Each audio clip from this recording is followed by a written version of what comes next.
Hey everyone, welcome back to our channel. Today, we're diving into Kit Harington's latest interview, where he opens up about the controversial final season of Game of Thrones, his personal struggles with sobriety, and the potential Jon Snow spin-off. Let's get into it! As we all know, the ending of Game of Thrones is one of the most controversial moments in television history. After 8 seasons of intricate plotlines, intense character development, and epic battles, fans, including myself, were eagerly anticipating a grand conclusion. However, what we received was a divisive finale that left many feeling frustrated and betrayed. The rushed pacing, unexpected character arcs, and seemingly unresolved storylines sparked widespread debate.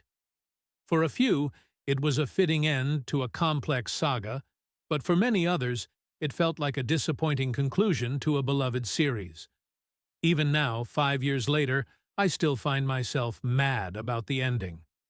Today, we're diving into Kit Harington's opinion on why the Game of Thrones ending remains was so controversial. Kit Harington didn't shy away from discussing the exhaustion that gripped the cast and crew during Season 8 of Game of Thrones.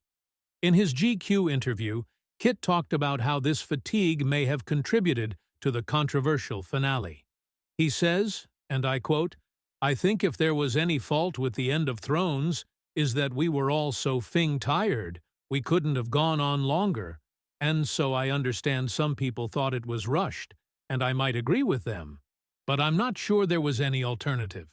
I look at pictures of me in that final season, and I look exhausted, I look spent. I didn't have another season in me."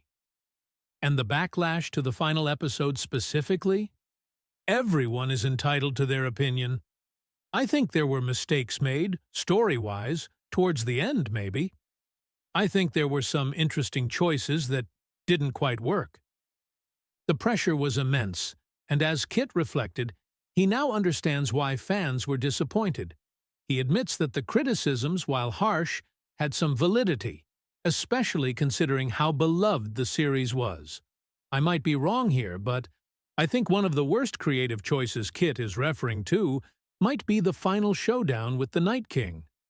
I think after 8 seasons, everyone was expecting a showdown between the Night King and Jon Snow.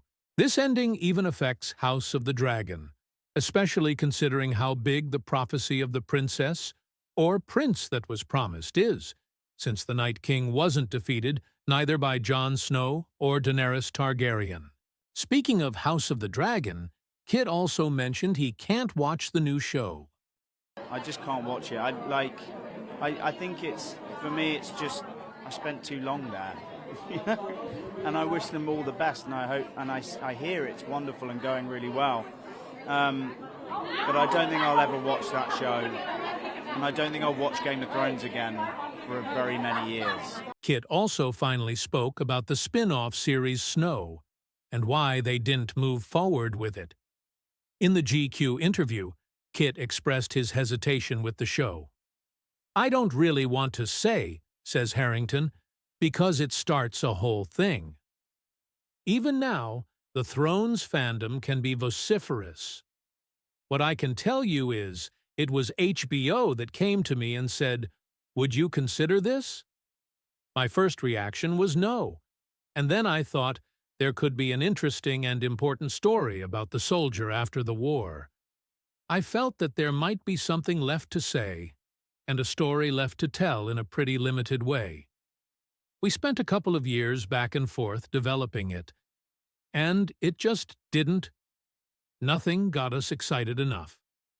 In the end, I kind of backed out and said, I think if we push this any further and keep developing it, we could end up with something that's not good. And that's the last thing we all want." Interestingly, George R.R. Martin confirmed on his blog a few years ago that the idea of Snow was actually brought to him and HBO by Kit Harington. He tells us in his blog, "Yes, it was Kit Harington who brought the idea to us. I cannot tell you the names of the writers and showrunners, since that has not been cleared for release yet. But Kit brought them in too, his own team, and they are terrific." Personally, I think it would be really interesting to see how Westeros is 5 years or 10 years after the end of Game of Thrones. Unfortunately, it does seem like Kit Harington is ready to divorce the character for good. He states in the interview, "Yeah, there's a lot of baggage that goes with it, and I think that was part of the problem. In some ways, you need to divorce completely from this previous thing, and we're only a few years after it. The role will always be just such a significant factor of my life. It might very well be the biggest, most important piece of work I do. I met my wife on it. I have kids from it, have some lifelong friends from it.